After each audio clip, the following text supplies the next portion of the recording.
हार्दिक स्वागत करता हूँ। मित्रों, पहले एपिसोड में मैंने आपको बताया था कि परमपिता परमेश्वर के सामने किस प्रकार अपने को समर्पित करना चाहिए।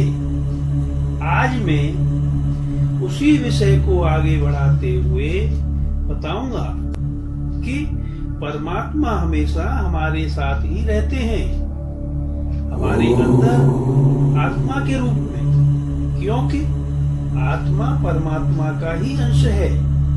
मगर मित्रों, हम लोग सांसारिक मोह माया, दुख सुख, आशा तृष्णा और मैं यानी अहंकार आदि में खोए हुए रहते हैं। हम यह कभी भी नहीं सोचते कि मेरे प्रभु हमेशा मेरे साथ ही रहते हैं, वे कभी भी छोड़कर नहीं जाते।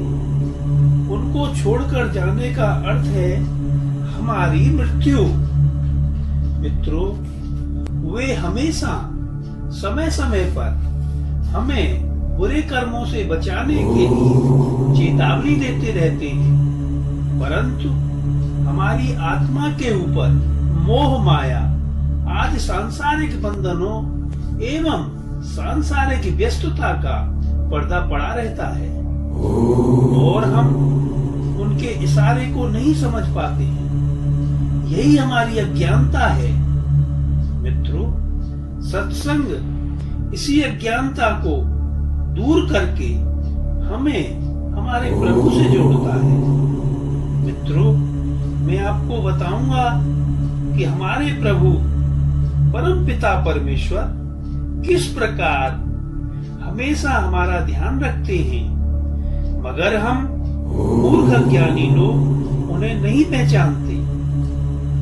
मित्रों, जब हम कोई भी गलत या पाप कर्म के लिए सोचते हैं या करने के लिए जाते हैं, तो मित्रों, आपने यह अपने अंदर महसूस किया होगा कि हमारे अंदर से यानी कि हमारी अंतरात्मा से एक आवाज आती है और वह आवाज कहती है कि तुम यह कार्य मत करो, यह पाप है।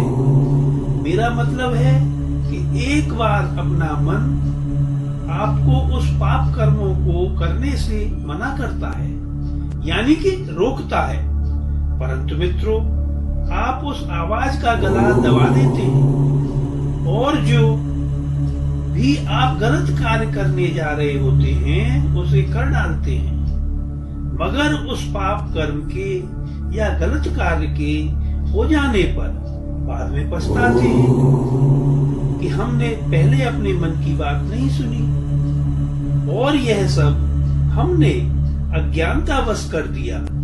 क्योंकि मित्रों, गलत कार्य या पाप कर्म का फल तो अवश्य ही सामने आता है और हमें भुगतना भी पड़ता है। तो मित्रों, समझा आपने कि अंतरात्मा की आवाज के विरुद्ध किया गया कार्य ही पाप कर्म होता है। तो मित्रों, अब तो आपकी समझ में आ गया होगा कि भगवान स्वयं हमारे अंदर विराजमान है। हमें उनकी अपने अंदर उपस्थिति का सम्मान करते हुए अपने पाप कर्मों से डरना चाहिए और अपने आप को गलत व पाप कर्मों को करने से रोकना चाहिए। क्योंकि मित्रों, हर मनुष्य के अंदर, हर जीव के अंदर आत्मा रूपी परमात्मा का वास होता है। इसलिए मित्रों, हमें अपने अंदर अज्ञानता रूपी अंधकार को बाहर निकालकर उस आत्मा रूपी परमात्मा से मिलने का प्रयास करना चाहिए। मित्रों, हमें सच्चा ज्ञान होता है, लेकिन कब होता है? तो सुनिए, जब आप कभी भी शमशान भूमि में जाते हैं और उस समय जब तक आप वहां रहते हैं तो आप सांसारिक बातों को भूलकर परम पिता ईश्वर का गुणगान करते हैं तथा उसकी माया से बाहर आकर वैराग्यता अपने अंदर महसूस करते हैं और कहते हैं कि एक दिन सभी को यहाँ आना है। यही सत्य है। संसार मिथ्या है। जब आप जलती हुई चिता को देखते हैं तो उस समय पर आपको सच्चा ज्ञान होता है, पर मित्रों वहां से निकलने के बाद पुनः आप उन्हीं सांसारिक माया जाल में फंस जाते हैं। मित्रों वह ज्ञान सच्चा होता है मगर क्षणिक होता है। यदि वह ज्ञान हमेशा आपके दिल में उतर जाए तो आपका कल्याण हो जाएगा और कोई पाप कर्म आपसे होगा ही नहीं। इसलिए मित्रों मैं कहता हूँ कि सांसारिक कार्यों के साथ साथ उस परमात्मा को भी नहीं भूलना चाहिए। और मित्रों दूसरी जगह है सच्चे ज्ञान की, भागवत कथा, भजन कीर्तन, मंदिर व अन्य धार्मिक स्थलों पर हमारी उपस्थिति। वहां भी सच्चा ज्ञान होता है मगर वहां से बाहर निकलकर हम उस परम पिता को भूल जाते हैं। मित्रों परमात्मा हमारे अंदर मौजूद है, उसे पहचानो तथा उसके दिए हुए इशारों को समझो। वह हमसे दूर नहीं है। मित्रों जब आपके शरीर के किसी अंग में चोट लग जाती है तो आप कहते हैं कि मेरे हाथ में लग गई या मेरे पैर में लग गई। आपने कभी सोचा है इसके बारे में? यह कौन है जो हमारे अंदर से कह रहा है कि मेरा हाथ या मेरा पैर? इसका मतलब है कि शरीर एक अलग चीज है और जो हमारे अंदर से बोल रहा है कि मेरे हाथ मेरे पैर, यह कोई और शक्ति है जो कि हमारे शरीर के अंदर विराजमान है। मित्रों यही वो परमात्मा परमेश्वर है जो कि एक आत्मा के रूप में हमारे अंदर हमेशा हमारे साथ रहता है। मित्रों उसे पहचानो। इसे पहचानने के माध्यम मैं पिछले एपिसोड में बता चुका हूं। जो हमारा शरीर है वह आत्मा का मकान है। जब मकान टूट फूट जाता है, पुराना हो जाता है, तो हम उसे तुड़वा कर नया बनवाते हैं।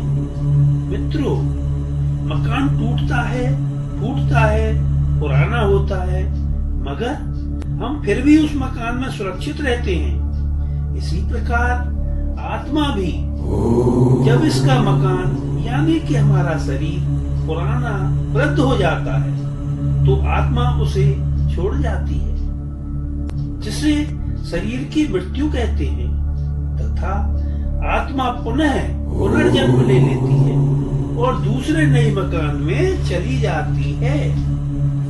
इसलिए मित्रों आत्मा ही परमात्मा का अंश है जो अजर है, अमर है।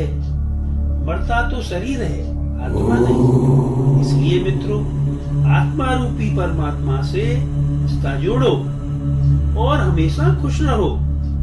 मित्रों अब मैं आपसे आज्ञा चाहता हूं और आगे के एपिसोड में फिर किसी अन्य साधन से भगवान को प्राप्त करने वाले मार्ग पर आपको साथ लेकर चलूंगा। और हाँ मित्रों आगे की वीडियोस देखने के लिए हमारे चैनल को सब्सक्राइब अवश्य ही करें तथा बेल का बटन दबाना ना भूलें और हमारे वीडियोस को अधिक से अधिक शेयर करें। धन्यवाद। राधे राधे।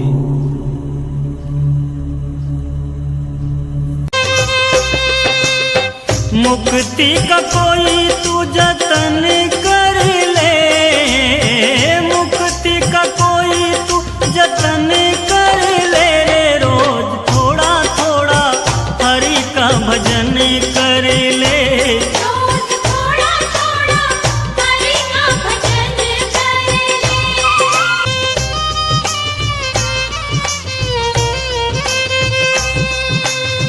भक्ति करेगा तो बड़ा ही सुख पाएगा, भक्ति करेगा तो बड़ा ही सुख पाएगा, भक्ति से आत्मा का मैल छूट जाएगा, भक्ति से आत्मा का आत्मा के साथ साफ मन कर ले, आत्मा के साथ साफ मन कर ले रे रोज थोड़ा थोड़ा हरि का भजन कर ले।